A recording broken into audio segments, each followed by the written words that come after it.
जानवी एक बहुत भोली लड़की थी। वो अपने ससुराल में सभी का बहुत ख्याल रखती और हंसी खुशी से रहती। वहीं घर में सभी उसके भोलेपन का फायदा उठाकर अपना काम निकलवा लेते और वो सारा दिन अकेले ही परेशान होती। कैसे? चलिए देखते हैं। एक दिन सुबह सुबह, जानवी कहाँ है बेटा? मैंने तुझे कहा था सुबह उठकर सबका डिब्बा तैयार कर देना। तुझे तो पता है बेटा कि सब लोग जॉब वाले हैं घर में। तभी जानवी सिर पर पट्टी बांध कर आती है। माँ जी, बहुत तेज सर दर्द हो रहा है और चक्कर जैसा भी आ रहा है। थोड़ा सा काम क्या बोल दो, इनको चक्कर उल्टी सब होने लगती है। मुझे पता है इससे काम कैसे निकलवाना है। ठीक है बेटा, जा आराम कर, मैं ही बना लूंगी। फिर भले ही सोनू को ऑफिस में बेइज्जती झेलनी पड़े। बेइज्जती क्यों मम्मी जी? सोनू कह रहा था कि तेरे हाथ का खाना खा के सब उंगलियां चाटने लग जाते हैं। और सच में बेटा, तेरे हाथ में जो जादू है ना, सच में क्या कहूँ अब। तू जो खाना छू भी देती है तो स्वाद बढ़ जाता है। अरे अमृत बन जाता है, अमृत। इसीलिए तो मैंने तुझे डिब्बा बनाने को कहा, क्योंकि सबको तेरे हाथ का ही खाना पसंद है ना। बस इतना सुनते ही जानवी फूली नहीं समाती और बीमार हालत में ही किचन में काम में लग जाती है और जल्दी जल्दी सबका डिब्बा पैक करके खाना बनाकर भी रख देती है। भाभी, आपकी तो तबीयत खराब थी ना, फिर भी आपने इतना सारा काम अकेले कर लिया। तो क्या हुआ? घर में सभी को मेरे हाथ का खाना पसंद है ना, इसीलिए मैंने डिब्बे के साथ खाना भी तैयार कर दिया। थैंक यू भाभी, यू आर दी बेस्ट। आपको पता है, अब सच में ना बहुत बहुत बहुत अच्छा खाना बना दी हो। Thank you. अच्छा, मैं चलती हूँ। हाँ भाभी। फिर ननद अपने कॉलेज चली जाती है। वहीं घर में, माँ जी, रसोई में अचार खत्म हो गया है। आपने भंडार घर में और अचार रखा है ना, निकाल दो ना। अच्छा ठीक है बेटा।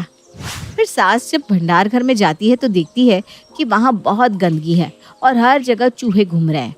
इसे साफ करने के लिए तो बाहर से किसी को बुलाना पड़ेगा। ये तो मेरे बस का है नहीं।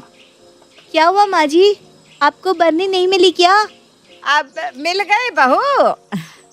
ये ले, ये देख, यहाँ कितनी गंदगी है। माँ जी, इसे साफ करने में तो 4 दिन लग जाएंगे। बाहर से ही किसी को बुलाना पड़ेगा। बाहर से किसी को बुलाऊंगी तो डबल पैसा लेगा। बहू से ही सीधे नहीं तो टेढ़े काम निकलवाना पड़ेगा।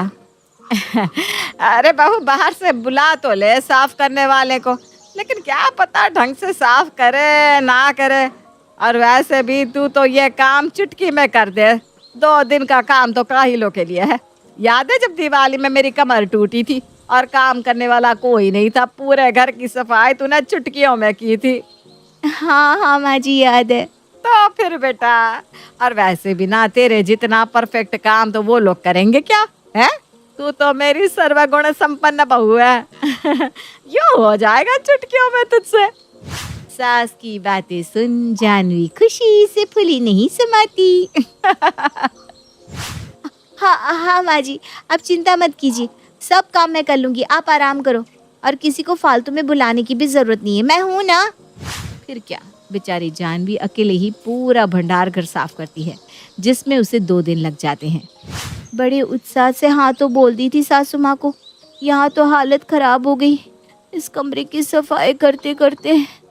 ऐसे ही एक दिन, यार आज तो मैम ने बहुत सारे प्रोजेक्ट वर्क दे दिए, मेरे से ना होगा इतना काम। ये तो मेरे भी बस का नहीं है। अरे कोई बच्ची की जान लेता है क्या? एक दिन में 100 पेजेस का रिसर्च पेपर कैसे तैयार करें भला? मैं तो किसी को पैसे देकर करवा लूंगी, मेरे से ना होगा। पर मेरा क्या होगा ये तो सोच। अरे तू देख ले, मैं जा रही हूँ अब। फिर पल्लवी घर को निकल जाती है और सीमा भी घर आ जाती है। वो देखती है कि उसकी भाभी बैठकर टीवी देख रही है। क्यों ना भाभी से ही ये काम करवा लूँ, लेकिन कैसे? सीधी तरह तो मानेंगी नहीं। हाँ, सीधे नहीं तो टेढ़े तो मानेंगी। वैसे भी इनसे थोड़ी सी चिकनी चुपड़ी बातें कर लो, पिघल ही जाती है। वो भाभी के पास जाकर कहती है, भाभी आपसे ना एक काम था। हाँ हाँ बोलो ना सीमा, क्या हुआ? मेरा ना कॉलेज का प्रोजेक्ट सबमिट करना है और देखो ना मेरे हाथ में मोच आ गई है, लिखा ही नहीं जा रहा। ओह, लाओ तेल मालिश कर देती हूँ हाथ में, ठीक हो जाएगा। हाँ, नहीं, डॉक्टर को दिखाया मैंने। उन्होंने कहा कि हाथ को तकलीफ ना होने दो, कल तक ठीक हो जाएगा। अच्छा, तो फिर रेस्ट करो, ये बाद में कर लेना प्रोजेक्ट वगैरह। भाभी कल ही सबमिट करना है, क्या आप कर दोगी? अरे मैं ना बाबा ना, मुझसे नहीं होगा ये। हम्म, फिर तो आपकी मम्मी ने झूठ ही कहा था। जब हम आपको देखने गए थे ना, तब वो बड़ी डिंगे मार रही थी। उन्होंने मुझसे कहा था कि मेरी बेटी पढ़ने लिखने में काफ़ी होशियार है। वो तो दिन में 100-200 पेजेस यूँ लिख देती है। हाँ तो मम्मी ने सही तो कहा था। वाह भाभी, फिर आप कर दो ना ये। वैसे भी आप कितनी मल्टी टैलेंटेड हो। सो तो मैं हूँ ही, और अगर मैं इसका लिख कर दे दूंगी तो मेरी ही बढ़ाई होगी। लाओ नाना जी, मैं लिख देती हूँ, अब भी हो जाएगा ये। फिर जानवी घर का सारा काम करके लिखने बैठती है, और लिखते लिखते उसे शाम से सुबह हो जाती है और वो नींद भी नहीं ले पाती। फाइनली हो गया कंप्लीट। हे भगवान, मैंने किस मनहूस मुहूर्त पर लिखने के लिए हाँ कहा। मुझे तो लगा ये 2 घंटे में हो जाएगा। भाभी आप सोई नहीं? नहीं नहीं, मैं तो सो ही रही थी। ये रात को ही लिखकर हो गया, बस इसे देने के लिए तुम्हारे कमरे में आने ही वाली थी। थैंक यू भाभी, आप सच में ना बहुत अमेजिंग हो। सो तो मैं हूँ, और कोई काम हो तो बताना। हाँ हाँ हाँ ज़रूर, वैसे भी आपको हर काम आता है। You are the best. दोपहर में क्या रे नंदू, सारा दिन तू यहाँ वहाँ घूमता रहता है। जा जाके मार्केट से सामान लेकर आ। माँ मैं घूमता कहाँ हूँ, मैं तो अपने काम में बिजी रहता हूँ। हाँ हाँ पता है, सारा दिन बस आवारागर्दी करता है। जा जाके सामान लेकर आ। ठीक है माँ। बाहर कितनी धूप है, मुझे तो क्रिकेट खेलने भी जाना था। तभी नंदू भाभी को दिखता है जो बैठकर नेल पॉलिश लगा रही थी। ये सही रहेगा। भाभी, माँ ने मार्केट जाने को कहा है, क्या आप चली जाओगी? अरे ना बाबा ना, इतनी धूप में मैं ना जाऊंगी। मैं तो इसलिए कह रहा था भाभी, क्योंकि मार्केट में नई साड़ी की सेल लगी है। आप वैसे भी वो भी देख लोगी, और भाभी आपको तो पता है ना, मार्केट में दुकानदार कितना लूटते हैं, एक का डबल भाव बताते हैं, और मुझे तो बार्गेनिंग आती भी नहीं। आप जाओगी तो मोल भाव करके सामान लाओगी, मैं जाऊंगा तो डबल पैसे लुटा कर आऊँगा, और सामान भी पूरा नहीं मिलेगा, क्या फ़ायदा। वैसे भी आपकी बार्गेनिंग स्किल ना सच में भाभी ऑसम है, ऑसम। देवर जी आप बिल्कुल सही कह रहे।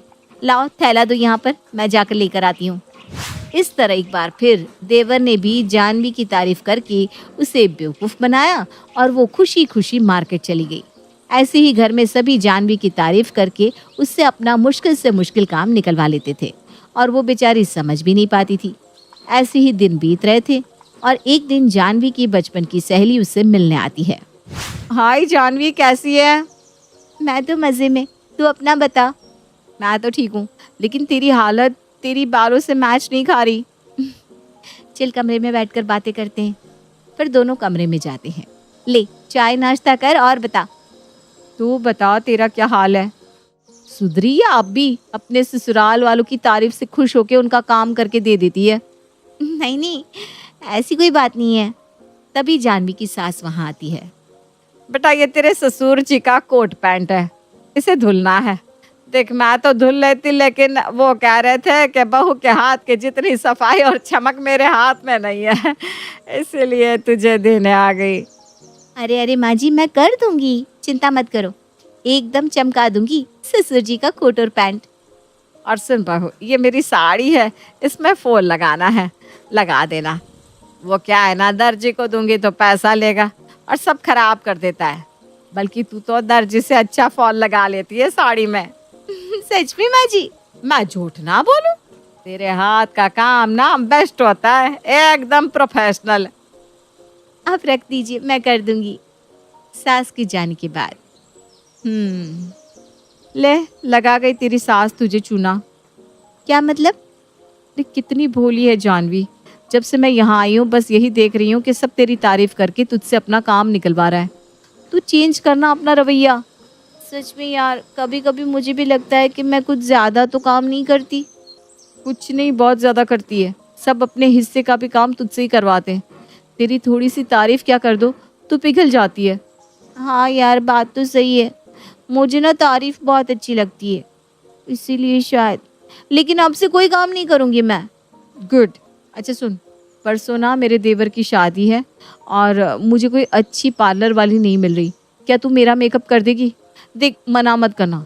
तू मेकअप ना बहुत प्यारा करती है और ऊपर से उस पे वो तेरी ज्वेलरी क्या दिखती है यार। तेरे से बेस्ट मेकअप तो कोई और कर ही नहीं सकता, पार्लर वाली भी नहीं। आई थिंक इतनी तारीफ काफ़ी है इससे काम निकलवाने के लिए।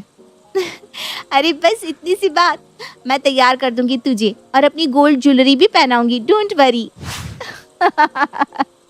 बस फिर क्या, इसी तरह एक बार फिर बहू तारीफ के चक्कर में फंस जाती है। 2 महीने पहले ही सुहाना की शादी आशीष के साथ हुई थी। शादी के बाद कुछ दिनों तक तो सब कुछ बिल्कुल ठीक ठाक चल रहा था। फिर अचानक ही सुहाना की तबीयत कुछ नर्म सी रहने लगी। अरे सुहाना बेटा, 12 बजने को आए, खाना कब बनाओगी? तुम्हें पता है ना, तुम्हारे पापा जी ठीक 1 बजे लंच के लिए आ जाते हैं। अब तुम्हारा तो ये रोज का हो गया है। मैं जानती हूँ माँ जी, लेकिन पता नहीं क्यों आज मेरी हिम्मत ही नहीं हो पा रही है उठने की। थकान सी महसूस हो रही है। अरे बेटा, तुम्हारी तबीयत ठीक नहीं है तो पहले बताना चाहिए था ना। अच्छा चलो, तुम आराम कर लो, खाना मैं बना देती हूँ। लेकिन माँ जी, आपको तो खांसी उठ जाती है ना सब्जी छोंकने से। डॉक्टर ने मना किया है, आप कैसे खाना बनाएंगी? फिर आपका अस्थमा ट्रिगर हो जाता है। अरे बेटा, किसी ना किसी को तो बनाना ही होगा ना। चलो ये सब चिंता छोड़ो, खाना मैं बना देती हूँ, तुम आराम कर लो। जब तबीयत थोड़ी ठीक लगे ना तो आकर समय से खाना खा लेना। हाँ? ठीक है मम्मी जी। शाम के समय आशीष, पता नहीं क्यों आजकल मेरी तबीयत बहुत डाउन सी रहती है। खड़े होने पर चक्कर जैसे आते हैं और लगातार कमज़ोरी महसूस हो रही है। मुझे लगता है हमें एक बार डॉक्टर से मिल लेना चाहिए। सुहाना के कहने पर आशीष उसे लेकर डॉक्टर के पास जाता है। सुहाना, एक अच्छी खबर है लेकिन साथ में एक थोड़ी परेशान करने वाली खबर भी है। क्या हुआ डॉक्टर? मुझे घबराहट हो रही है। सुहाना, तुम माँ बनने वाली हो, लेकिन परेशानी की बात यह है कि बच्चे की सलामती के लिए तुम्हें पूरे 9 महीने बेड रेस्ट करना होगा। तुम्हारा शरीर अभी अंदर से कमज़ोर है, इसलिए घर के काम ज़्यादा देर तक खड़े रहकर करना सब कुछ बंद। डॉक्टर की हिदायत के बाद आशीष और सुहानी घर आए तो उनके चेहरे पर खुशी और परेशानी दोनों झलक रही थी। अरे डॉक्टर के पास गए थे ना तुम दोनों? क्या कहा डॉक्टर ने? माँ, अब दादी बनने वाली हो। अरे ये तो बहुत अच्छी खबर है, पर फिर तुम्हारे चेहरे क्यों लटके हुए हैं? माँ, प्रेगनेंसी में थोड़ा रिस्क है, इसलिए डॉक्टर ने सुहाना को आराम करने की सलाह दी है। अरे बेटा, कोई बात नहीं। अगर डॉक्टर ने कहा है तो कुछ सोच समझ कर ही कहा होगा। तू चिंता मत कर, सब ठीक हो जाएगा। बाकी सब तो ठीक है माँ, लेकिन सुहाना के बिना कैसे मैनेज होगा सब कुछ? सुहाना की देखभाल, घर की जिम्मेदारियाँ कौन संभालेगा? आप भी तो अब ज़्यादा काम नहीं कर पाती हैं, आपको अस्थमा की परेशानी जो है। अच्छा बेटा, अगर तू कहे तो कोई काम वाली लगा लेते हैं जो घर के काम में भी मदद कर दे और समय से खाना वगैरह भी बना दे। ठीक है माँ, आप किसी काम वाली से बात कर लो। आशीष के कहने पर शशि एक काम वाली को रख लेती है। लेकिन एक अच्छी काम वाली ढूंढ पाना भी मुक्ति का द्वार ढूंढने से कम मुश्किल काम नहीं होता। सास शशि कई नौकरानियां लेकर आती है, लेकिन किसी का काम भी उसे पसंद नहीं आता। अरे बेटा, ये नौकरानियां तो पूरे घर का गणित बिगाड़ कर रख देंगी। कोई बिल्कुल उबला हुआ सा खाना बना देती है, तो कोई इतना तेल मसाला झोंक कर खाना बनाती है कि खाना ही मुश्किल हो जाता है। समझ में नहीं आता, करूँ तो क्या करूँ। अरे मम्मी, यहाँ बहुत दिक्कत हो रही है। मुझे डॉक्टर ने बेड रेस्ट कहा है और माँ जी से काम नहीं होता। किसी तरह एक समय आशीष खाना बना रहे हैं और एक समय माँ जी। मुझे ना ये सब देखकर अच्छा नहीं लग रहा। पता नहीं ये सब क्यों हो गया, मेरी वजह से सब परेशान है। ऐसी बात नहीं सोचती बेटा, इसमें तेरी क्या गलती। अच्छा, मैं ऐसा करती हूँ, तेरी छोटी बहन साक्षी को तेरे ससुराल भेज देती हूँ। जब तक तेरी तबीयत ठीक नहीं हो जाती वो घर का सब काम संभाल लेगी। लेकिन मम्मी, अगर उसे यहाँ ना अच्छा नहीं लगा तो? अरे बेटा, तू ना बहुत ज़्यादा सोच रही है। बुरे समय में अपने ही अपनों के काम आते हैं। आज तुझे उसकी ज़रूरत है, कल को उसे तेरी ज़रूरत होगी।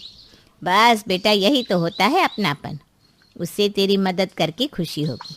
रुक, मैं तेरी बात करवाती हूँ। दीदी तुम चिंता मत करो, मैं सब काम कर दिया करूंगी। अरे तुम्हारा घर ऐसे संभालूंगी जैसे वो मेरा ही घर है। तुम्हारी सास की सेवा तो बिल्कुल वैसे करूंगी जैसे वो मेरी सास हो, और तुम्हारे पति की भी सेवा ऐसे करूंगी जैसे वो मेरा। ए क्या बोले जा रही है तू, होश में तो है? अरे दीदी तूने गलत समझ लिया, मैं कह रही थी तुम्हारे पति की सेवा ऐसे करूंगी जैसे वो मेरे जीजा हो। तुम भी ना गलत बात दिमाग में ले आती हो। अच्छा ठीक है, मैं कल ना ससुराल पहुंच जाऊंगी तुम्हारे। सुनिए, मैंने ना सारी प्रॉब्लम सॉल्व कर दी है। मेरी छोटी बहन है ना साक्षी, वो यहाँ आकर रहने को तैयार हो गई है और उसने वादा किया है कि वो इस घर को बिल्कुल अपना घर समझकर ही संभालेगी। सुहाना, क्या ज़रूरत थी तुम्हें यहाँ साक्षी को बुलाने की? मैं और माँ मिलकर सब संभाल रहे थे ना। मेरी वजह से आप दोनों को कितनी परेशानियों का सामना करना पड़ रहा था। अब आप बस देखते जाओ, सब कुछ ठीक हो जाएगा। अगले दिन सुबह ही साक्षी अपनी बहन के ससुराल पहुंच जाती है। नमस्ते माँ जी, कैसी तबीयत है आपकी? मैं ठीक हूँ बेटा, आओ बैठो। बहुत धन्यवाद तुम्हारा जो तुम मदद करने के लिए भागी चली आई। आजकल कौन किसी की मदद करता है। अरे माँ जी, मैं तो इसे अपना घर समझ कर ही आई हूँ। वादा करो आपको भी मुझे मेहमान नहीं, घर का सदस्य ही समझना होगा। हाँ हाँ बेटा, क्यों नहीं। बहुत मीठी बोली है तुम्हारी, किसी का भी मन मोह सकती हो चुटकियों में। भगवान ने तुम्हें ऐसी विशेष शक्ति दी है। अच्छा तुम बैठो, मैं तुम्हारे लिए चाय नाश्ता लगाती हूँ। माँ जी अब मैं आ गई हूँ ना, तो अब चाय नाश्ता खाना सब कुछ मैं बनाऊंगी। आप बस बैठी बैठी मुझे बताती जाइए क्या करना है, कैसे करना है। अरे वाह वाह बेटा, जीती रहो। मन खुश हो गया तुम्हें देखकर। सच बताऊँ तो इतनी खुश मिजाज और मिलनसार सुहाना भी नहीं है। वैसे तो सुहाना मेरी बहू है। मुझे उसके बारे में ऐसा नहीं कहना चाहिए, लेकिन अब जो है सो है। बात चली है तो मैं भी आपको बता दूं, वैसे तो सुहाना दीदी मेरी सगी बहन है, लेकिन वो ना शुरू से ही ऐसी है। ज़्यादा किसी से बात करना या बड़े बुजुर्गों के साथ समय बिताना उन्हें कतई पसंद नहीं है। बल्कि वो तो रसोई के काम से वही हमेशा बचने की कोशिश में लगी रहती है। चल अच्छा है तू ये कह रही है। मैं कहती तो दुनिया कहती कि सास बहू में कमी निकाल रही है। अरे बेटा, पेट से है वो, ऐसी हालत में ना हर टाइम बिस्तर तोड़ना कोई अच्छी बात थोड़ी ना है। अरे भाई, हमने भी बच्चे पैदा किए हैं, ऐसा थोड़ी ना कि धरती पर पैर रख लोगे तो अनर्थ हो जाएगा। देखो, मेरी बात का गलत मतलब मत निकालना, लेकिन ऐसी हालत में ना हाथ पैर चलाते रहो तो माँ और बच्चा दोनों के लिए अच्छा होता है। माना कि भारी काम के लिए डॉक्टर ने मना किया होगा, लेकिन अब खाकर अपने बर्तन सरका देना ये तो बहुओं के लक्षण नहीं होते। मैं आपकी बात समझ रही हूँ माँ जी। अरे हम लोग तो खुद उससे परेशान रहते थे, इसलिए जैसे ही मम्मी को पता चला कि सुहाना को डॉक्टर ने बेड रेस्ट के लिए बोला है तो उन्होंने मुझे यहाँ भेज दिया, क्योंकि वो सुहाना की आदत जानती है ना। ऐसी हालत में वो एक गिलास भी यहाँ से वहाँ नहीं हिला रही होगी। और देखिए, मम्मा का डर भी बिल्कुल सच साबित हुआ। धीरे धीरे साक्षी ने पूरे घर की जिम्मेदारी अपने कंधों पर ले ली थी। वो पूरे घर को बिल्कुल वैसे ही संभाल रही थी जैसे घर की बहू संभालती है। आशीष के लिए टिफिन और नाश्ता बनाने के अलावा वो उसके कपड़े भी प्रेस करती। इतना ही नहीं, उसके लिए पर्स, मोबाइल और घड़ी निकाल कर भी उसके हाथ में देती। लाइए माँ जी, मैं आपके पैरों की मालिश कर देती हूँ। अरे बेटा, इतना काम करती है तू, थक जाती होगी। अगर काम खत्म हो गया हो तो जाकर थोड़ी देर आराम कर ले। और पैरों का क्या है बेटा, उम्र के हिसाब से दर्द तो आता जाता रहता है। मुझे तो इस दर्द के साथ जीने की अब आदत हो गई है। मेरी छोड़। नहीं नहीं नहीं माँ जी, आप ऐसा क्यों कह रही है? मेरे होते हुए आप दर्द के साथ क्यों जिएंगी? लाइए आपके पैरों की मैं मालिश कर देती हूँ, दर्द ना यूं छुमंतर हो जाएगा। अरे बेटा, तू तो जादूगरनी है। तुझसे बात करके ही मेरा दर्द गायब हो जाता है, मालिश करने की ज़रूरत ही नहीं पड़ती। सच बताओ, इतने प्यार से कभी सुहाना ने भी मुझसे बातें नहीं की। पैरों की मालिश करना तो फिर भी बहुत दूर की बात है। अरे कोई दो बातें प्यार से कर लेना तो उससे बड़ी कोई दवा नहीं होती दुनिया में। लेकिन क्या कर सकते हैं बेटा, आजकल बूढ़ों के पास बैठने का समय किसके पास है। क्या सुहाना दीदी कभी आपके पास बैठकर आपसे सुख दुख नहीं पूछती? ये तो बहुत गलत बात है। अपनी सास के पैरों की मालिश करना, उनसे सुख दुख पूछना, ये तो हर बहू का कर्तव्य होता है। अगर दीदी ये सब नहीं कर रही है तो ये बड़ी शर्म की बात है हमारे लिए। दीदी ये लो आपका खाना। और हाँ, आपको डॉक्टर ने बिस्तर से उठने को मना किया है, इसलिए आज से आपको जो भी चाहिए आप मुझे बताओ, मैं आपको सब कुछ यहीं पर ला कर दे दूंगी। लेकिन आपको पूरे 24 घंटे सिर्फ आराम करना है। अरे साक्षी, मैं थक गई हूँ इतना आराम कर करके। देखो, छोटे मोटे काम तो मैं कर ही सकती हूँ ना, उससे कुछ नहीं होता।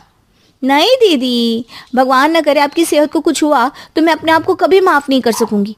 और मैं यहाँ आई किस लिए हूँ? आपको आराम मिल सके इसलिए ना। तो बस, जब तक मैं यहाँ हूँ आप निश्चिंत होकर आराम करो। बाकी सारी जिम्मेदारियाँ मुझ पर छोड़ दो, मैं सब संभाल लूंगी। अच्छा सुन, मैं तुझे कुछ दिखाती हूँ।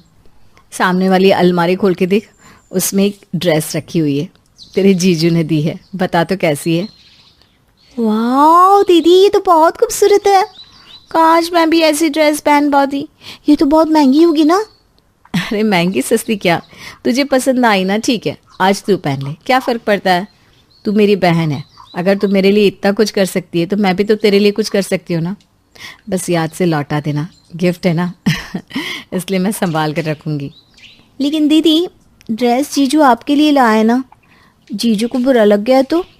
अरे नहीं नहीं, तेरे जीजू इतनी छोटी सोच वाले नहीं है जो इतनी छोटी सी बात का बुरा मान जाए। आशीष ने ड्रेस मुझे दी है, उनके देने के बाद अब ये मेरी हो गई। अब मैं चाहे जिसे दूँ, मेरी मर्जी। आप इतनी जिद कर रही है तो ठीक है, मैं इस ड्रेस को ले लेती हूँ।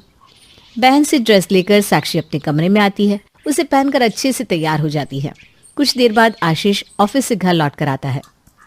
अरे जीजा जी, आ गए आप? बैठिए, मैं आपके लिए चाय लेकर आती हूँ।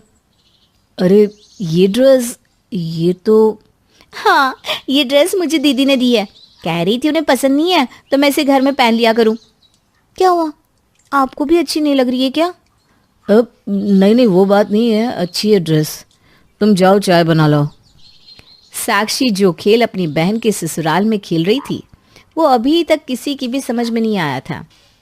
वो जानबूझकर सुहाना को सास और पति की नज़र में गिराना चाहती थी, इसलिए वो खुद ऐसी परिस्थितियां बनाती जिससे सुहाना बुरी साबित हो जाए और वो अच्छी। पहले वो सुहाना को बिस्तर से न उठने की कसम देती और बाहर आकर सुहाना की सास शशि को नई नई कहानियां सुनाती, जिससे शशि के मन में सुहाना की छवि धूमिल हो रही थी। देखिए ना माँ जी, क्या दीदी बैठे बैठे कपड़े भी तय नहीं कर सकती? थोड़ा बहुत हाथ पैर तो इंसान को हिलाना चाहिए ना। अब ठीक कहती थी, खाना खाकर बर्तन भी बिस्तर पर बैठे बैठे मुझे पकड़ा देती है वो। अरे मेरी सगी बहन है तभी मैं इतना बर्दाश्त कर रही हूँ, वरना कोई किसी की इतनी चाकरी नहीं कर सकता। आपकी जैसी सास मिली है उनको, उन्हें तो आपके पैर धोकर पीना चाहिए। कितना सपोर्ट करती हैं आप उनका, और वो उल्टा आपकी ही बुराइयां मुझसे करती रहती हैं। मैं तो थक गई हूँ उनकी वही बातें रोज रोज सुनकर। अरे बेटा, हमारे तो भाग फूट गए जो इस सुहाना जैसी निकम्मी और कामचोर बहू से पाला पड़ गया हमारा।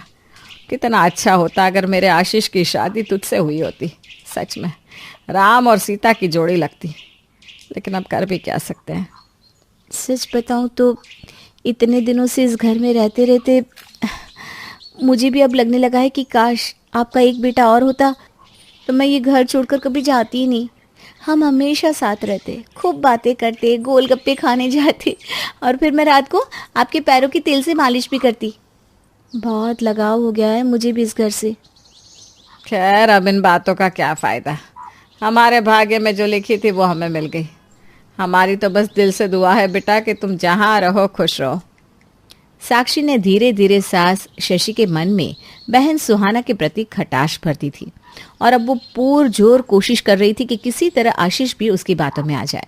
एक दिन आशीष छत पर अकेले में बैठा ठंडी हवा का आनंद ले रहा था कि तभी साक्षी चाय का प्याला लेकर वहां पहुंच जाती है। आपको चाय के साथ पकौड़ी बहुत पसंद है ना? देखिए, मैं आपके लिए प्याज की पकौड़ी बनाकर लाई हूँ। अरे यहाँ लाने की क्या ज़रूरत थी, आवाज़ लगा लेते, मैं नीचे आ जाता। मुझे आपसे कुछ बात करनी है। बोलो। मैंने माँ जी को अपने पक्ष में कर लिया है। वो मुझे इतना पसंद करती है कि आज और अभी अपनी बहू बनाने को तैयार हो जाएंगी। आप यही कहते थे ना कि मेरी माँ नहीं मानेगी। देखिए, मैंने असंभव को संभव कर दिखाया। चलो अब कह भी दो सुहाना को कि आप उससे नहीं मुझसे प्यार करते हो। ये शादी आपकी मर्जी से नहीं हुई, बस फिर आप और मैं अपना सुंदर संसार बसाएंगे। वो सुहाना आपके लायक है ही नहीं, छोड़ दो उसे। मैं आपके पूरे परिवार की बहुत देखभाल करूंगी, माँ जी की सेवा करूंगी, एक अच्छी पत्नी बनकर दिखाऊंगी। अच्छा, पत्नी तो तुम शादी के बाद बनोगी, लेकिन अभी तुम एक बेटी और बहन हो। क्या अपना बहन होने का कर्तव्य अच्छी तरह निभा रही हो तुम? सुहाना आंख बंद करके भरोसा करती है तुम पर, लेकिन बदले में तुम क्या कर रही हो उसके साथ? उसकी ही गृहस्थी को निगलना चाह रही हो? कम से कम उसके होने वाले बच्चे की तो शर्म कर लेती। बड़ी बड़ी बातें तो ऐसे कर रहे हो जैसे खुद दूध के धुले हो। ये ज्ञान और नैतिकता की बातें मुझे मत सिखाओ। बस ये बताओ, सुहाना को सब कुछ सच कब बता रहे हो? मैं तुम्हें कुछ बातें क्लियर करना चाहता हूँ। ग्रेजुएशन में मुझे तुम्हारे प्रति आकर्षण था, लेकिन कुछ ही समय में मुझे समझ में आ गया था कि मैं तुम्हारे साथ अपना जीवन नहीं बिता सकता। इसलिए डिग्री कॉलेज से निकलते समय तुमसे अपना पीछा छुड़ाने के लिए मैंने माँ के न मानने का झूठा नाटक किया और तुमसे ब्रेकअप कर लिया। इस बात को बीते कई साल गुजर जाने के बाद सुहाना का रिश्ता मेरे घर आया। मैं नहीं जानता था कि वो तुम्हारी बहन है, लेकिन मैंने उससे शादी अपनी पसंद से की है। जब मुझे सगाई वाले दिन पता चला कि तुम उसकी छोटी बहन हो, तो मैंने यही सोचा कि शायद तुम भी पुरानी बातें भूलकर अब तक आगे बढ़ गई होगी। और सबसे बड़ी बात, साक्षी, 19 साल में बने रिश्ते और 28 की उम्र में बने रिश्ते की गहराई में अंतर तो होता ही है ना। मैंने खुली आंखों से पूरे मन से सुहाना को अपनी पत्नी माना है। तुम्हें क्या लगता है ये सब जो तुम कर रही हो मुझे समझ में नहीं आ रहा है? कौन मानेगा कि सुहाना जैसी सीधी सादी लड़की की बहन इतनी तेज तर्रार हो सकती है? खैर छोड़ो, मैं अपनी पत्नी को बहुत प्यार करता हूँ। साफ साफ सुनो और समझ लो, तुम दुनिया की आखिरी लड़की होती तब भी मैं तुमसे शादी ना करता। मेरी पत्नी की बहन होने के नाते तुमने आज तक इस घर के लिए जो कुछ किया उसका एहसान मैं जीवन भर नहीं भूलूंगा। लेकिन मेरे होने वाले बच्चे की ओट में जो गंदा खेल तुमने खेला है उसके लिए मैं मरते दम तक तुम्हें कभी माफ़ नहीं करूंगा। मेरी पत्नी मेरे लिए सब कुछ है, उसके सिवा अब मैं किसी की तरफ देखना भी ज़रूरी नहीं समझता। बेहतर होगा तुम अपना बैग पैक कर लो, घर वापस जाने का समय हो गया है। क्योंकि मेहमान ज़्यादा दिन टिक जाए तो अपनी औकात भूलने लगता है। आशीष के मुंह से 2 टुक जवाब सुनकर साक्षी निरुत्तर थी। अगले ही दिन वो हमेशा के लिए अपने घर लौट जाती है। 2 महीने के बाद सुहाना एक प्यारी सी बेटी को जन्म देती है और वे सब खुशी खुशी अपना जीवन बिताने लगते हैं। मीना का कोई भाई नहीं था। उसके पिता ने भी उसे कभी लड़कियों वाले कोई गुण दिए ही नहीं। देख मीना, पूरी दुनिया का काम कोई भी कर सकता है, लेकिन तेरी पहचान सिर्फ तेरे ओहदे से होगी कि तू करती क्या है। बेटा, सब चीज़ फालतू है सिवाय तुम्हारे काम के, समझी? समझ गई पापा। हम हर काम के लिए नौकर रख सकते हैं, लेकिन अपनी प्रोफेशनल लाइफ में हमारा काम कोई नहीं कर सकता। और हम जितना पैसा कमाएंगे लोग हमें उतना ही पूछेंगे, क्योंकि पैसा ही सब कुछ होता है ना पापा? हाँ बेटा, बिल्कुल सही। अगले रोज मीना की माँ बीमार हो जाती है। माँ कहाँ हो? अब तक चाय क्यों नहीं दी? माँ की तरफ से कोई आवाज ना आने पर मीना बाहर आती है। उसे कोई नहीं दिखता तो वो सीधे माँ के कमरे में जाती है, जहाँ माँ बिस्तर में लेटी होती है। बेटा मीना, खुद चाय बना ले और हो सके तो 1 कप मुझे भी दे देना। मीना घड़ी देखती है। ओहो, मुझे तो लेट हो रहा है। क्या माँ पहले बता देती कि बीमार होने वाली हो? मैं कुछ प्लानिंग कर लेती। अब मैं बाहर कुछ खा लूंगी, तुम अपना देख लेना। अरे बेटा, तेरे पापा भी चले गए ऐसे छोड़कर, तू मत जा। डॉक्टर को तो बुला दे कम से कम। लेकिन मीना नहीं सुनती, वो चली जाती है। शाम को जब बाप बेटी घर आते हैं तो माँ नहीं होती। अरे तुम्हारी माँ नहीं है, कहाँ गई? पता नहीं, सुबह बीमार थी, हो सकता है डॉक्टर के पास गई होंगी। अच्छा ठीक है, फिर खाने का क्या करे? खाना भी नहीं बनाया होगा। क्या पापा, खाने के लिए ये फ़ोन है ना, अभी बाहर से ऑर्डर कर देती हूँ। और पापा, आज मैं जल्दी सो जाऊंगी, कल मेरी मीटिंग है।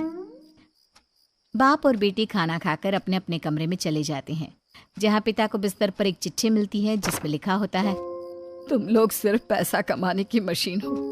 जैसे खुद थे बेटी को भी वैसा ही बना दिया। मैं बीमार थी, मर रही थी, लेकिन तुम लोगों को मेरी कोई फिक्र नहीं थी। मैं जा रही हूँ, मुझे ढूंढने की कोशिश मत करना। पिता चिट्ठी साइड में रखता है, कुछ सोचता है और फिर सो जाता है। अगली सुबह, ओहो, माँ ने आज भी चाय नहीं बनाई। माँ, चाय दो ना, कहाँ हो? ऑफिस के लिए रोज देर कराती हो। तभी एक काम वाली आती है और मीना को चाय देती है। कौन हो तुम? पिता भी आ जाते हैं और मीना को चिट्ठी देते हैं। तुम्हारी माँ को हम लोगों की कोई फिक्र नहीं है, चली गई छोड़कर। उसे क्या पता कि हम उसके बिना मर नहीं रहे। ये मालती है, घर की मेड। आज से सारा काम ये करेगी।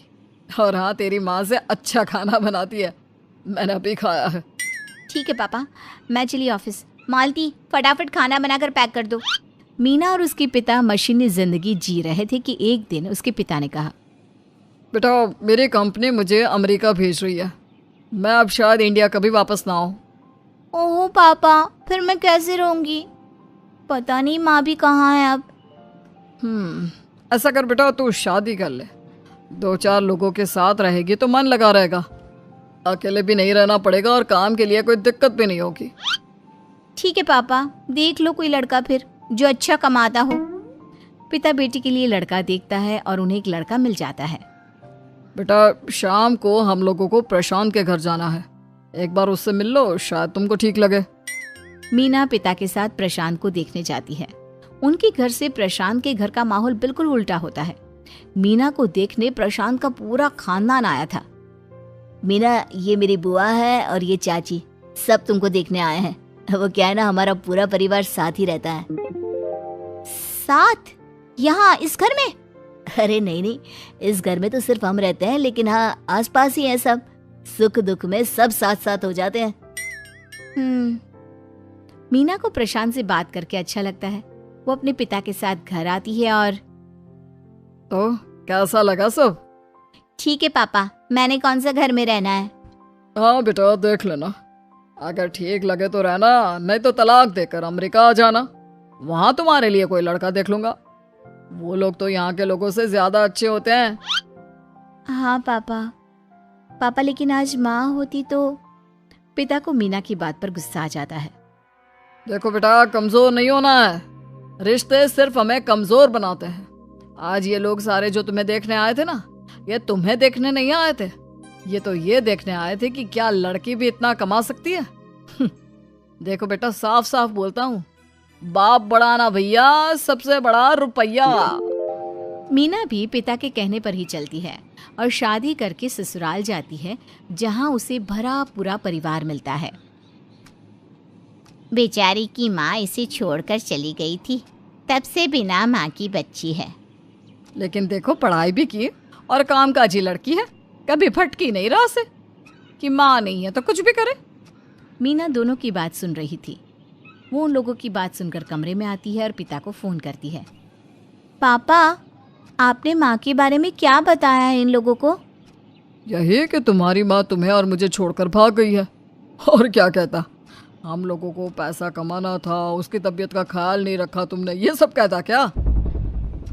मैंने ख्याल नहीं रखा पापा, ये क्या बोल रहे हैं आप? और क्या मीना, तुम्हारी माँ ने तुम्हें कहा भी था कि डॉक्टर के पास ले चलो, लेकिन तुम्हें तो ऑफिस जाना था। तुम्हारे जाने के बाद उसे खून की उल्टी हुई, पड़ोसन के घर के दरवाजे में जाकर गिरी तेरी माँ। और चुप हो जाओ पापा, आपने कौन सा माँ का ख्याल रख लिया? पिता माँ के जाने का जिम्मेदार सिर्फ मीना को बताते हैं, जिससे मीना काफी दुखी हो जाती है और रोने लगती है। तभी मीना की सास आ जाती है। मीना बेटा, रोते नहीं, हम सब है ना तुम्हारे साथ। और क्या हुआ, पापा अमेरिका जा रहे हैं, तुम जाती रहना मिलने बेटा। नहीं जाना मुझे कहीं भी किसी से मिलने।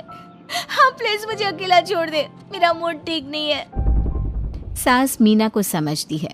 उसे पता होता है कि वो अकेली है, शादी के बाद अपना घर छोड़कर आई है। वो वहाँ से बिना बुरा माने चली जाती है। अगले रोज सुबह मीना उठती है। जब सब घर में सो रहे होते हैं, वो तैयार होकर ऑफिस चली जाती है, लेकिन दोपहर में। मैडम, आपसे मिलने कोई आदमी आया है। मेरे ऑफिस में कौन मिलने आया? वो कॉन्फ्रेंस हॉल में जाती है, जहाँ उसके ससुर हाथ में टिफिन लेकर बैठे होते हैं।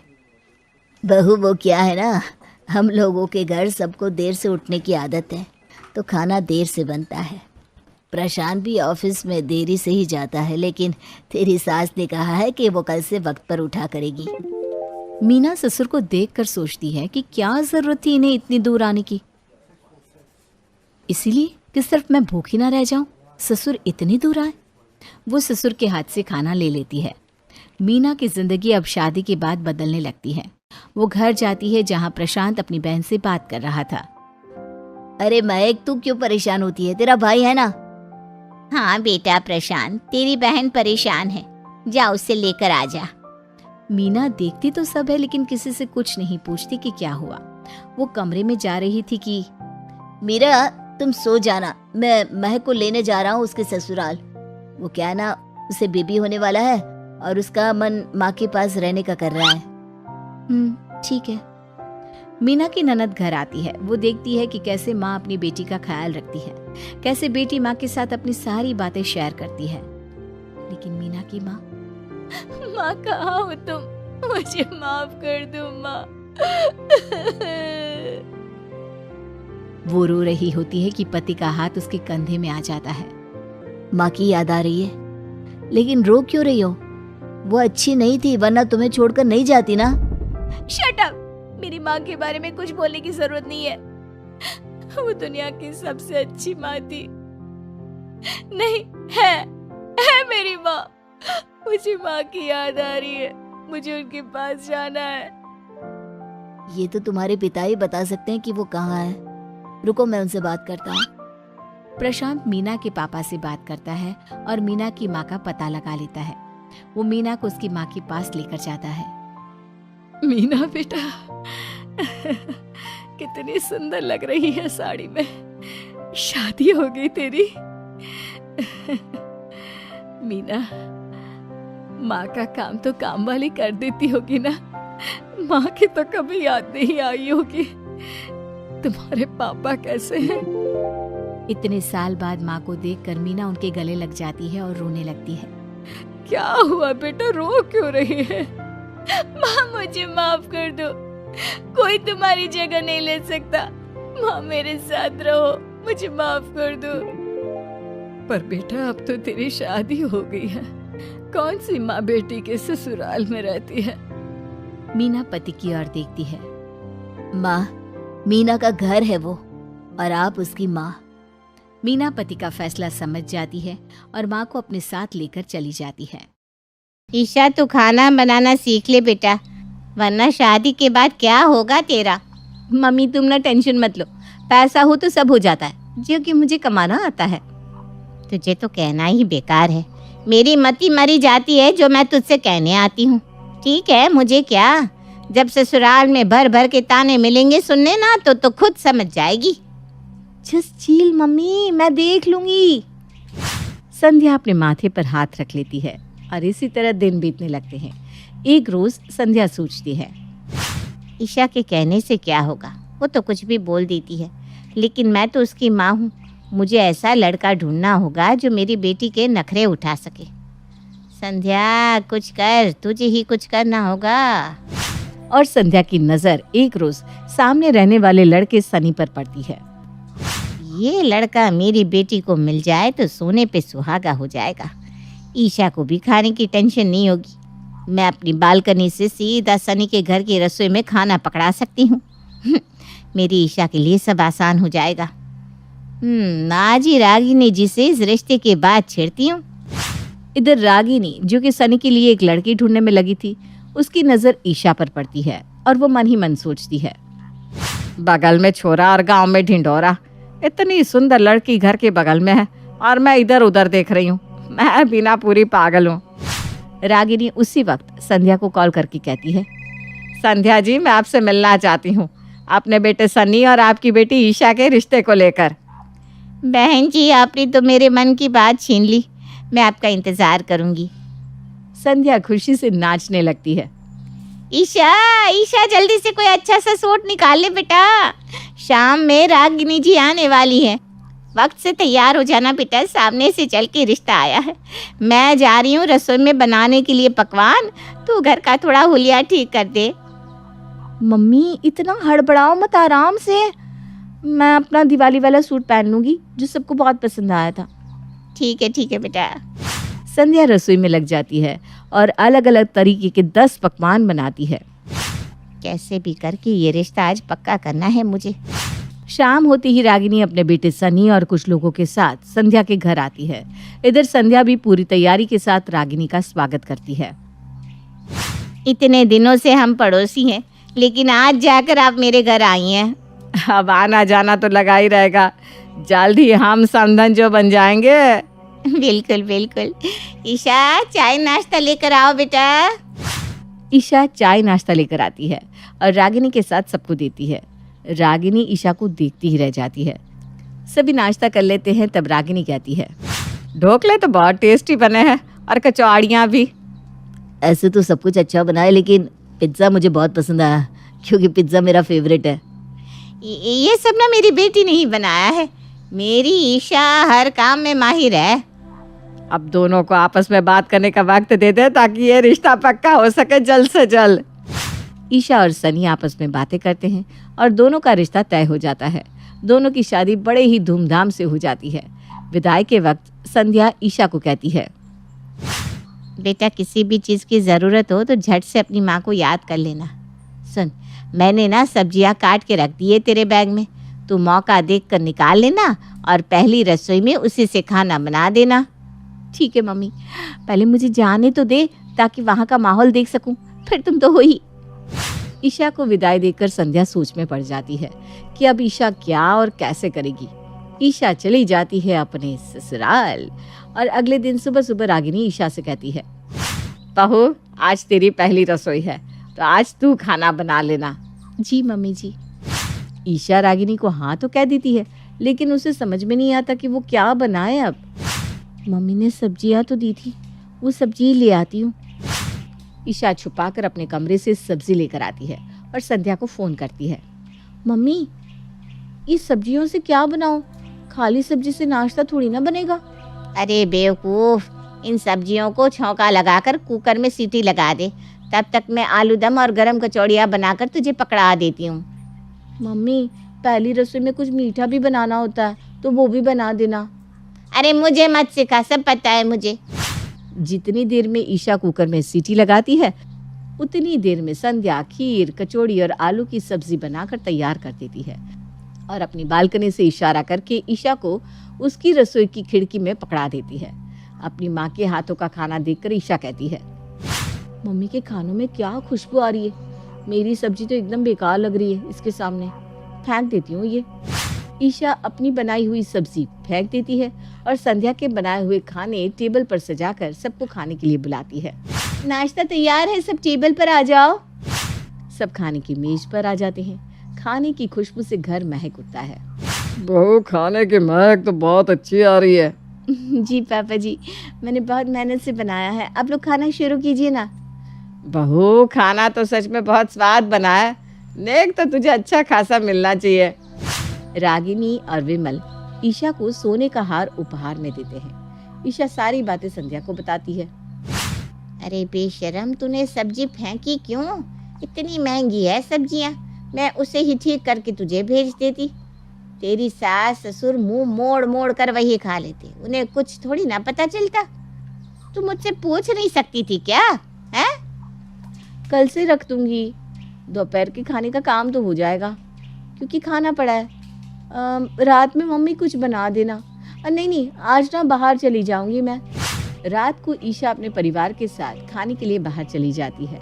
अब रोज संध्या खाना बनाकर ईशा को देती और ईशा वही खाना अपने ससुराल वालों को खिला देती। इसी तरह दिन बीतने लगते हैं। एक रोज रागिनी की तबीयत ठीक नहीं थी और वो अचानक शाम को ईशा से कहती है, बहू मेरी तबीयत ठीक नहीं लग रही, तो मेरे लिए गर्मा गर्म उपमा बना दे। उपमा का नाम सुनकर ईशा की सांसें एक बार के लिए तो रुक जाती है। वो लड़खड़ाती हुई जुबान से कहती है, जी मम्मी जी, बना देती हूँ। ईशा रागिनी को बोलकर रसोई में आ जाती है और अपने हाथों को रगड़ते हुए कहती है, मम्मी तो बाजार गई है, अब क्या करूँ, कैसे बनेगी उपमा? बाजार से ऑर्डर करूँगी तो मम्मी जी को समझ में आ जाएगा, दिमाग ही काम नहीं कर रहा, क्या करूँ। इतने में ही संध्या का कॉल ईशा को आता है। फोन करते ही संध्या कहती है, ईशा तेरे लिए पानी पूरी ले आऊं क्या? तुझे शौक रहता है ना पानी पूरी का। ईशा के मुंह से तो आवाज ही नहीं निकलती। अरे चुप क्यों है बेटा, कुछ तो बोल, कोई बात है तो बता मुझे। अब ईशा सारी बात अपनी माँ को बताती है। अरे पागल, इतनी सी बात, मैं बस घर आ ही रही हूँ, 5 मिनट में उपमा बनता है। सूजी तो मैंने पहले से सेक कर रखी है, आ ही रही हूँ घर बेटा। संध्या उसी वक्त अपने घर आती है और तुरंत उपमा बनाकर ईशा को खिड़की के रास्ते दे देती है। ईशा रागिनी को देती है। बहुत देर हो गई बेटा उपमा बनाने में। मम्मी जी सनी का फ़ोन आ गया था ना, तो दिमाग से उतर गया। अब खाकर सो जाओ। ठीक है बहू, वैसे ना अब रात को मैं कुछ नहीं खाऊंगी। रागिनी को खिलाकर ईशा की जान में जान आती है। मेरा घर बसाने के लिए मम्मी कितनी मेहनत करती है। आज एक काम करती हूँ, रात को बाजार से ही ऑर्डर कर देती हूँ। पापा जी और सनी वैसे भी माथा नहीं लगाते हैं। ईशा संध्या को कॉल करके कहती है, मम्मी आज रात में तुम्हारी छुट्टी, मैं बाजार से खाना ऑर्डर कर रही हूँ, तुम अपना खाना मत बनाना। अरे 2 मिनट में खाना बना लेती हूँ मैं बेटा, बेटी के घर का मैं नहीं खा सकती, तू अपने पति और ससुर का ही मंगवा ले। क्या मम्मी, ये कोई बात हुई? अरे बेटा मैं नहीं खा सकती मेरा बच्चा। संध्या बाजार से खाना मंगवाकर अपने ससुर और सनी को खिला देती है। अगली सुबह ईशा को पता चलता है कि उसकी बुआ सास आ रही है। बुआ सास का नाम सुनते ही ईशा के तो तोते उड़ जाते हैं और उसी वक्त वो संध्या को फोन करके कहती है, मम्मी अब क्या करें, अब तो हम पकड़े जाएंगे। मेरी बुआ सास आ रही हैं, वो तो मेरी सास से भी ज्यादा खतरनाक है और वो तो नजर भी रखती है रसोई में पूरा। तो डरती बात है बेटा, कुछ नहीं पकड़े जाएंगे हम लोग। कौन सा तेरी बुआ सास रसोई में बैठी रहेगी, तू इतना टेंशन ना ले, जो जैसा चल रहा है चलने दे, ज़्यादा हड़बड़ाने से ज़रूर किसी को कुछ पता चल जाएगा। ठीक है मम्मी। रागिनी की ननद रज्जो आती है। ईशा उसके आते ही उसकी सेवा में लग जाती है। बहू तो बहुत सुंदर है, तेरी शादी में नहीं आ पाई थी तो अभी तुझसे सेवा करवाने चली आई। अच्छा किया बुआ जी आपने। रागिनी ईशा से कहती है, दीदी बहुत कम आती है तो इनके आओ भगत में कोई कमी नहीं होनी चाहिए। जी मम्मी जी। इधर संध्या अपने हिसाब से अच्छा खाना बनाती है ताकि ईशा के ससुराल में उसकी इज्जत बनी रहे। संध्या रोज की तरह खाना बनाकर ईशा को देती है। ईशा सबको खाना परोसती है। खाना खाकर रज्जो बड़ी खुश हो जाती है। मैंने तो सोचा ही नहीं था कि बहू इतना अच्छा खाना बनाती होगी, वो भी इतनी जल्दी। ऐसा क्यों कह रही है दीदी? बहू के हाथ ऐसे तो बहुत धीरे चलते हैं सब काम में, तो खाना इतनी जल्दी कैसे बना लेती है? वो मेरी मम्मी हमेशा मुझसे खाना बनवाती थी ना। रज्जो कुछ नहीं कहती लेकिन अपने मन में सोचती है, ऐसा हो ही नहीं सकता, कुछ ना कुछ तो गड़बड़ है। बहू इतना अच्छा खाना बना ही नहीं सकती, नज़र रखनी पड़ेगी, पता तो चले कि आखिर राज क्या है। रज्जो ईशा पर अपनी पूरी नज़र रखती है और एक दिन वो संध्या को बालकनी से ईशा को रसोई में खाना देते हुए देख लेती है और उसी वक्त जाकर रागिनी के कान भरती है। भाभी तुम्हें पता है तुम्हारे पीठ के पीछे क्या हो रहा है? बहू अपने मायके से खाना मंगवा कर खिलाती है हमें। तभी मैं सोचूं बहू में तो इतनी फुर्ती है नहीं जो इतनी जल्दी खाना बना दे। अरे दीदी मुझे तो पहले से ही पता था कि बहू के मायके से खाना आता है। तो तुमने कुछ कहा क्यों नहीं? दीदी मैंने बहू को सुंदर देखकर पसंद किया था और उसकी माँ ने सोचा कि मैंने उसके खाने से उसकी बेटी को पसंद किया। इसमें भी तो मेरा ही फायदा है, एक तो खाना अच्छा खाने को मिलता है, ऊपर से अपने घर का राशन बच जाता है। वाह भाभी वाह, मैं तो तुम्हें सीधा समझ रही थी, तुम तो मुझसे भी 2 कदम आगे निकली। दोनों ननद भाभी हंसने लगती हैं और कहती हैं, खाने का खाना और बचत का बचत भाई साहब। खाने का खाना और बचत का बचत भाई साहब। एक गांव में विशाल अपने माँ बाप और छोटी बहन पिंकी के साथ रहता था। विशाल की पढ़ाई पूरी हो गई थी, इसलिए वो काम करने के लिए शहर जाना चाहता है। एक रात जब सब लोग खाना खा रहे होते हैं तब वो अपने माँ बाप से कहता है, बाबूजी मैं शहर जाकर एक रेस्टोरेंट खोलना चाहता हूँ। अरे पर बेटा उसके लिए तो बहुत पैसों की जरूरत पड़ेगी। हाँ माँ, मेरा एक दोस्त है जिसने मुझसे कहा है कि वो मुझे रेस्टोरेंट खोलने के लिए पैसे दे देगा और जैसे ही मैं कमाने लगूंगा मैं धीरे धीरे उसके पैसे उसे वापस कर दूंगा। अच्छा बेटा, तुम्हें जो ठीक लगे वो करो। अगले ही दिन विशाल शहर चला जाता है। शहर जाकर विशाल अपने दोस्त के घर जाता है। रमन मैं आ गया। अरे भाई बढ़िया किया, अब आया है तो 2-4 दिन रह कर ही जाइयो। अरे दोस्त मैं तो तेरे साथ रहने आया हूँ, तूने मुझे रेस्टोरेंट खोलने के लिए कहा था ना। रेस्टोरेंट? अरे यार वो तो बहुत पहले की बात थी।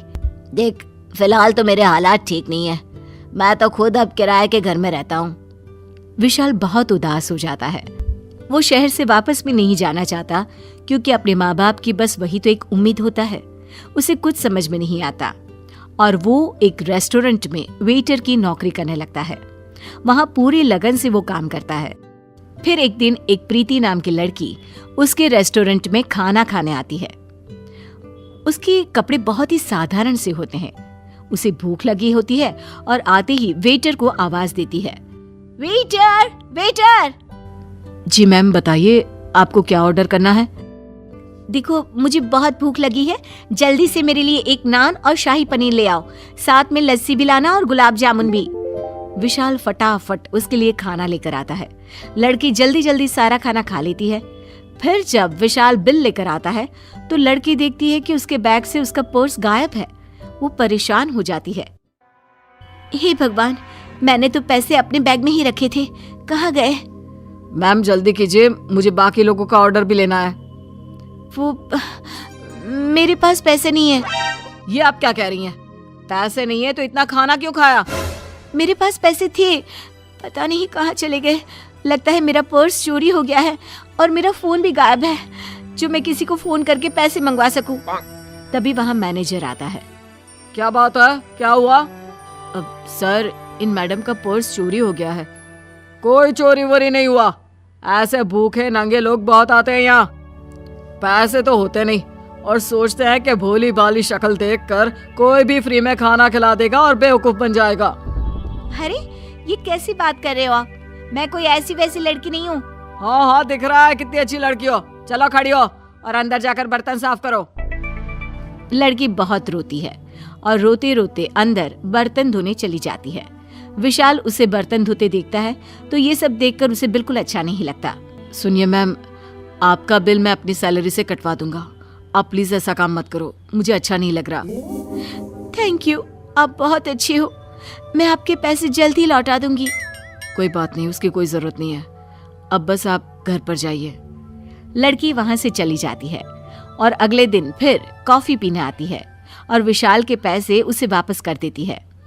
विशाल उसे इतना अच्छा लगता है कि बस विशाल से मिलने के लिए वो लड़की रोज उस रेस्टोरेंट में चाय या कॉफी पीने आती है। धीरे धीरे दोनों में दोस्ती हो जाती है। लड़की को विशाल की ईमानदारी और सादगी इतनी अच्छी लगती है कि वो उसे पसंद करने लगती है। एक दिन फिर दोनों बाहर मिलते हैं। प्रीति, तुम कहाँ रहती हो और क्या करती हो? मैं तो यहीं पास की कॉलोनी में ही रहती हूँ। अच्छा, मैं भी यहाँ किराए पर रहता हूँ। गांव से यहाँ अपना रेस्टोरेंट खोलने आया था, पर बस अब वो सब तो सपना ही रह गया। सपना क्यों? खोल लो ना रेस्टोरेंट, कितना मजा आएगा। फिर तो मैं रोज तुम्हारे रेस्टोरेंट पे आकर खाना खाऊंगी। जरूर, कल ही खोलता हूँ मैडम के लिए रेस्टोरेंट, ठीक है? अरे, हंस क्यों रहे हो? क्योंकि तुम बात ही ऐसी कर रही हो। जितना मैं कमाता हूँ उसमें अपना खर्चा भी बड़ी मुश्किल से निकलता है और घर भी तो भेजना होता है। रेस्टोरेंट तो बस सपना ही रह जाएगा। खैर, ये सब बातें छोड़ो, चलो मैं तुम्हें यहाँ की मस्त कुल्फी खिलाता हूँ। ठीक है। फिर दोनों साथ में कुल्फी खाते हैं और पूरा दिन साथ में घूमते हैं। दोनों एक दूसरे के इतने अच्छे दोस्त बन जाते हैं कि रोज बाहर मिलने लगते हैं और धीरे धीरे दोनों एक दूसरे को पसंद करने लगते हैं। एक दिन जब दोनों मिलकर अपने अपने घर जा रहे होते हैं और प्रीति रोड क्रॉस कर रही होती है, तभी एक गाड़ी तेजी से आती है और प्रीति को बचाने के चक्कर में गाड़ी विशाल से टकरा जाती है। विशाल जोर से चिल्लाता है, प्रीति! विशाल रोड पर खून से लथपथ पड़ा होता है। प्रीति विशाल को देखकर जोर जोर से मदद के लिए चिल्लाने लगती है। वो जैसे तैसे विशाल को हॉस्पिटल पहुंचाती है। हॉस्पिटल में विशाल की ट्रीटमेंट स्टार्ट हो जाती है। 2 दिन बाद विशाल को होश आता है तो उसके सामने प्रीति खड़ी होती है। तुम ठीक तो हो ना विशाल? हाँ प्रीति। प्रीति विशाल को घर ले जाती है। विशाल प्रीति से पूछता है कि इतने महंगे हॉस्पिटल का खर्चा किसने उठाया, पर प्रीति कोई जवाब नहीं देती। वो बात को घुमा देती है। विशाल सोचता रहता है पर फिर इस बात को भूल जाता है। विशाल को डॉक्टर 1 महीने तक रेस्ट करने के लिए कहते हैं। विशाल परेशान हो जाता है क्योंकि उसे अपनी नौकरी की चिंता होती है। वो घर पर बिल्कुल रुक नहीं पाता और 2 दिन बाद ही काम पर वापस चला जाता है। विशाल के शरीर में बहुत कमजोरी होती है, जिसकी वजह से वो अच्छी तरह से काम नहीं कर पा रहा होता। फिर उसे एक टेबल पर ऑर्डर किया हुआ खाना पहुंचाना होता है। वो जैसे तैसे करके अपने दोनों हाथों में खाने की प्लेट लेकर टेबल तक पहुंचता है। तभी उसे चक्कर आने लगते हैं। उसके हाथ से खाने की प्लेट टेबल पर बैठे आदमी पर गिर जाती है। उसी वक्त प्रीति भी उस रेस्टोरेंट पे कदम रखती है और वो ये सब देख लेती है। ये क्या किया तूने? अंधा है क्या? मेरा इतना महंगा सूट बर्बाद कर दिया। जी सर, मुझसे गलती हो गई। मैनेजर, मैनेजर, ये किसको रखा हुआ है तुमने? इस आदमी को अभी धक्के मारकर निकालो यहाँ से। ए, चल निकल यहाँ से। दोबारा अपनी शक्ल मत दिखाइयो, समझा? प्रीति को ये सब देखकर बहुत गुस्सा आता है। वो वहां आती है और अपने पर्स से नोटों की गड्डी निकालकर टेबल पर रख देती है। ये लो अपने सूट के पैसे, और खबरदार जो तुमने विशाल से ऐसी बात की। तुम्हें दिखाई नहीं देता वो किस हालत में काम कर रहा है? बस इसलिए कि उसे अपने घर पैसे भेजने हैं। किसी की मजबूरी भी समझनी चाहिए। प्रीति, तुम्हारे पास इतने पैसे कहाँ से आए? वो सब छोड़ो, तुम चलो यहाँ से। तभी वहाँ होटल का मालिक आता है। प्रीति बेटा, तुम यहाँ कैसे? क्या बात है? कुछ नहीं पापा। पापा? पापा? हाँ, मैं इस रेस्टोरेंट के मालिक की बेटी हूँ। मैं ये बात उस दिन भी बता सकती थी जब मेरा पर्स खो गया था, पर जब मैंने उस दिन तुम्हारा बर्ताव देखा और पापा को किसी से ये पता चला कि तुम रेस्टोरेंट की कमाई से पैसे खा रहे हो, तो मैंने रोज यहाँ आकर खुद तुम पर नजर रखने का सोचा। ये सब जानकर विशाल हैरान हो जाता है कि प्रीति इतनी अमीर लड़की होने के बाद भी उसके साथ इतनी सादगी से रही। विशाल के मन में प्रीति के लिए प्यार और बढ़ गया। अच्छा, तो ये है विशाल? जी पापा, यही है वो जिससे मैं शादी करना चाहती हूँ। ये गरीब है पर इससे अच्छा इंसान कोई हो ही नहीं सकता। पर पापा, आपका ये मैनेजर बहुत ही घटिया इंसान है और रेस्टोरेंट की आधी कमाई ये खा रहा है। प्रीति के पापा उस मैनेजर को उसी वक्त नौकरी से निकाल देते हैं और विशाल को वो रेस्टोरेंट सौंप देते हैं। प्रीति और विशाल की शादी हो जाती है और दोनों खुशी खुशी साथ रहने लगते हैं।